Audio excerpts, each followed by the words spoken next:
So these are, I'm going to read two articles which demonstrate what a great effect we're having with H.R. 1207 and S. 604, the plan to audit the Federal Reserve. The big dogs are attacking, from Reuters and Washington Post. Washington Post didn't even put the name of the person. It was just from the editorial board, total written by bankers. And the Reuters one, at least they gave the name.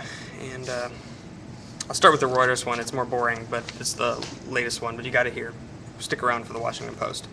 James Pethokoukis is a Reuters columnist. The views expressed are his own, by James Pethokoukis. The Federal Reserve is at least partially to blame for the economic crisis. It left interest rates too low for too long and laxly regulated the megabanks. Given this reality, or at least this public perception, it's not surprising that there are plenty of economists and politicos with oodles of ideas for reimagining the central bank's role and function. Then there is Representative Ron Paul, a Texas Republican and Libertarian who would rather imagine a fantasy world without a Fed. Throughout his political career, Paul has repeatedly called for the Fed's abolition, preferring Congress to take full control of monetary policy and eliminate fiat money in favor of a gold-backed national currency. Since Paul can't eliminate the Fed outright, he's trying to emasculate it. Impinging on and eventually ending the central bank's independence is the purpose of the Federal Reserve Transparency Act. Paul's bill, which would eliminate restrictions on audits of the Federal Reserve and open Fed operations to enhanced scrutiny. As it currently stands, the Government Accountability Office is not allowed to audit the monetary policy actions of the Fed, and that is the real ballgame for Paul. And what's wrong with a little more sunshine on the Fed? Nothing, many Americans apparently think.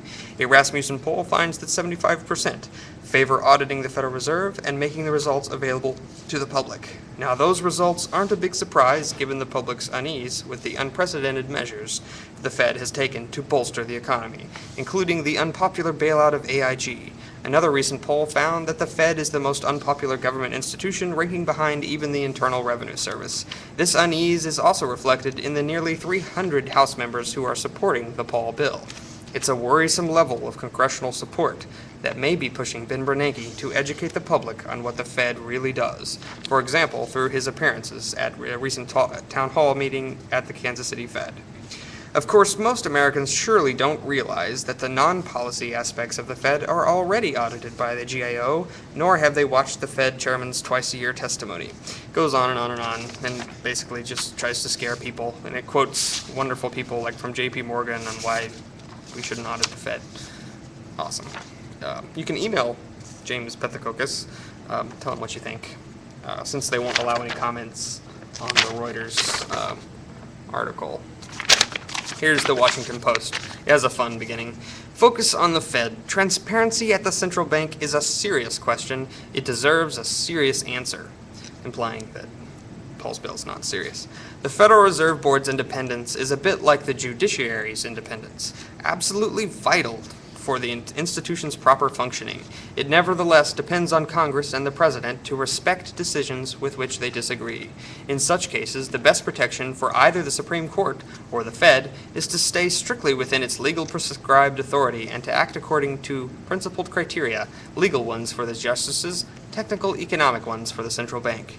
Which brings us to the proposed Federal Reserve Transparency Act sponsored by anti-Fed crusader Ron Paul in the House and socialist Bernard Sanders in the Senate. In the name of open government, it would subject the Fed's decisions to a full-blown audit by the Government Accountability Office, the investigative arm of Congress. Though the bill has attracted 276 co-sponsors in the House and 17 in the Senate, 20 now, it is wrong-headed in the extreme. By opening up the Fed's most sensitive interest rate and credit policies to public second-guessing, the bill would create a risk, real and perceived, of monetary policy bent to suit congressional overseers.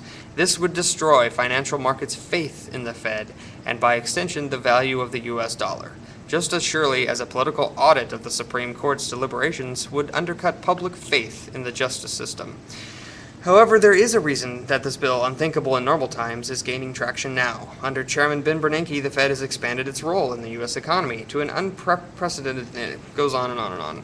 It's boring. I don't want to take all your time here. But if you had missed it, these are a fun read. And obviously, if you aren't a supporter of... If you don't work for the Federal Reserve, you probably support these bills, H.R. 1207 and S. 604. it's a good sign because the big dogs are attacking, and we got to take them on. So make sure you contact the Senate and the House, get them to support S604 and HR 1207.